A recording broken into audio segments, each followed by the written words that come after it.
আমরা এখন আছি ফেনী জেলা দাগনভূঞা উপজেলার প্রতাপপুর জমিদার বাড়ির বাংলার এক অনন্য স্থাপত্য নিদর্শন দেখতে।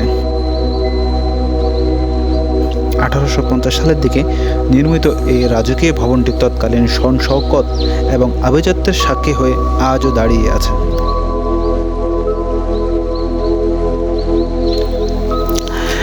এই বাড়িটির ইতিহাস শুরু হয় আনুমানিক 1850 সালের দিকে। তৎকালীন ব্রিটিশ শাসনামলে রাজকৃষ্ণ সাহা এবং রামনাথ সাহা নামক দুই ভাই এই অঞ্চলে জমিদার হিসেবে নিজেদের প্রতিষ্ঠিত করেন। তারা মূলত ছিলেন প্রভাবশালী ব্যবসায়ী, যারা পরবর্তীকালে এই বিশাল ভূসম্পত্তির মালিক হন এবং এই প্রাসাদতুল্য বাড়িটি নির্মাণ করেন।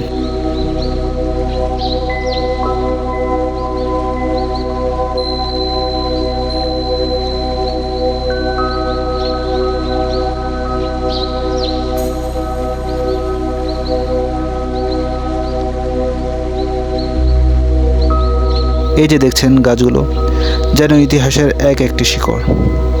প্রকৃতি আজ তার নিজের খেয়ালে এই রাজকীয় অট্টালিকাকে আগলে রেখেছে।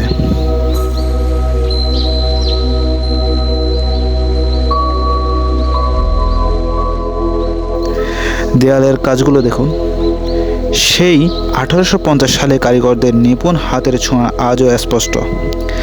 জ্যামিতিক নকশা আর লতাপাতা এই কারুকার্য বলে দেয় তৎকালীন জমিদারদের রুচি কতটা উন্নত ছিল।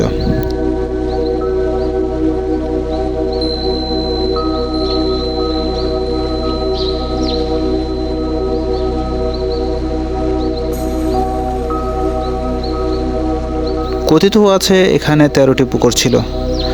জমিদার বাড়ির এক একটি পুকুর এক এক কাজে ব্যবহার হতো। বাড়ির পিছনের পুকুরগুলো ছিল মূলত অন্দরমহলের নারীদের জন্য। পুকুর ঘাটের ভাঙা সিঁড়িগুলো আজ সেই হারানো জৌলুসের কথা মনে করিয়ে দেয়।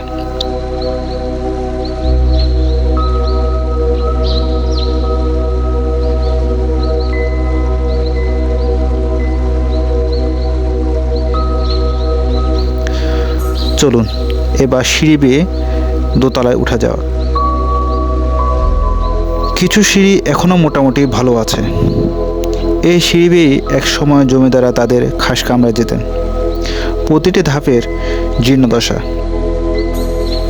চলুন দেখা যাক উপরে আমাদের জন্য কি অপেক্ষা করছে।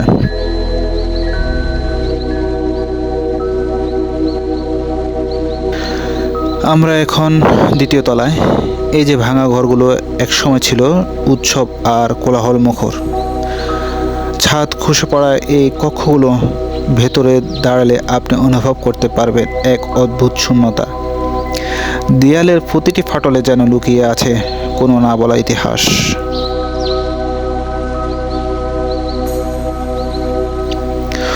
প্রতাপপুর জমিদার বাড়ির পতন 1947 সালের দেশভাগ এবং পরবর্তী 1950 সালের জমিদার প্রথা বিলুপ্তি আইন এই জমিদার বংশের প্রভাব কমিয়ে দেয়। আয়ের উৎস কমে যাওয়া, বিশাল এই সম্পত্তি রক্ষণাবেক্ষণ করা পরিবারের জন্য কঠিন হয়ে পড়ে। লোকমুখে প্রচলিত আছে যে রাজনৈতিক ও সামাজিক পরিবর্তনের ফলে জমিদার পরিবার সদস্যরা ধীরে ধীরে ভারতে চলে যান। রক্ষণাবেক্ষণ আর তদারকির অভাবে বাড়িটি পরিত্যক্ত হতে শুরু করে। বর্তমানে বাড়িটি আগাছা আর লতাগুল্মে ঢাকা পড়ে আছে। অনেক দেয়ালে ধসে পড়েছে এবং মূল্যবান কাঠ ও ইট চুরি হয়ে গেছে। 13টি পুকুরের অনেকগুলোই এখন ভরাট হয়ে গেছে। ধ্বংসাবশেষ হওয়া সত্ত্বেও এর রাজকীয় কঙ্কালটি দেখতে আজও অনেক মানুষ এখানে ভিড় করেন। এটি এখন কেবল বাড়ি নয়, বরং ইতিহাসের এক নীরব সাক্ষী।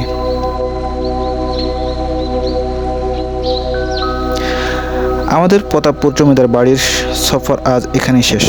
তবে এই ভাঙা দেয়াল আর ধুলিমাখা আলিন্দে ভেতরে কান পাতলে হয়তো আজও শোনা যায় সেই পুরনো দিনের হাসাহাসি, উৎসব শব্দ কিংবা কোনো এক অলস দুপুরের দীর্ঘশ্বাস। আজ এখানে মানুষের কোলাহল নেই, রাজকীয় বাতি জ্বলে না, শুধু আছে একরাশ নীরবতা আর প্রকৃতির অবিরাম আলিঙ্গন। সময় খুব নিষ্ঠুরভাবে এই আভিজাত্যকে গ্রাস করে নিয়েছে।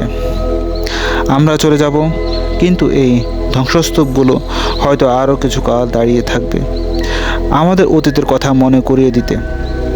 ইতিহাস আসলে মরে যায় না, শুধু রূপ বদলায়।